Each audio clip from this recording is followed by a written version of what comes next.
Good morning, and welcome back to the Inner Shift. Hope everyone is well, taking care of your mental and emotional health, and doing things with intention. Just wanted to jump on again.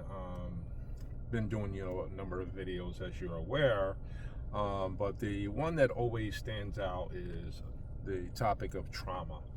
And I did a previous video and it discussed some brief information about trauma and how everything is not trauma, right? I know that's been the word has been thrown around and on so many different levels. And for some people, every experience someone is having, they're connecting it to trauma. This is not to take away from anybody that's really experiencing true trauma and have had some traumatic events going on in our lives, if it's abuse, neglect, or witnessing certain tragedies or anything like that. Because the one thing we have to keep in mind, the trauma itself is not the event. It's what happens within an individual, what happens inside. So we want to also keep that in mind. Because sometimes individuals are throwing around the word trauma and they don't have legitimate trauma. It's almost like an excuse not to really deal with whatever the difficult situation that they are experiencing. And it's not even related to any traumatic events.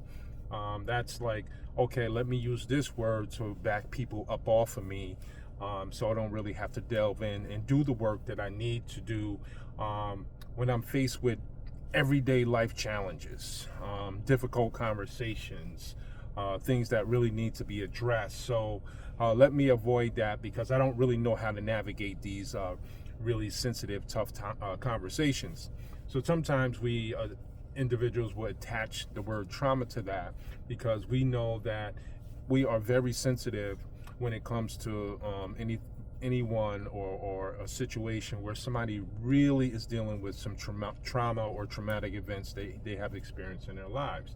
So I want people to be careful about, freely throwing that around, because we don't want to make that just the catchphrase, because we have so many catchphrases in our society, and people don't really understand what it really is, right?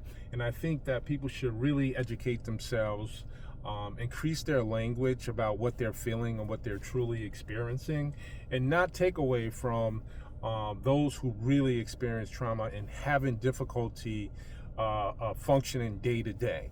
And I think it's dangerous to just throw that around freely without having that real experience, because trauma, individuals and trauma victims or people who are dealing with trauma, there's a lot of work that's involved in that. It's not a matter of having trauma disappear. It's a more or less, how do we navigate that and be able to get up every day and function every day and not always be on heightened alert and everything is a catastrophe. So I really, really want people to really think about, should we start to expand our language, increase our language and our vocabulary when we really didn't deal with trauma, or we haven't had any experiences, trauma experiences, and think about what are some other words that we can use other than saying, you know what, I'm having a really tough time with this conversation.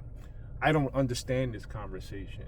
This conversation is making me uncomfortable, right? So we really want to start thinking about those things and not just throw that around freely, because I know a lot of people who are actually dealing with legitimate, diagnosable trauma. So be careful about just throwing that out there. And do yourself a favor, take care of yourself, build your language, build your capacity, and expand your vocabulary when it comes to your life experiences.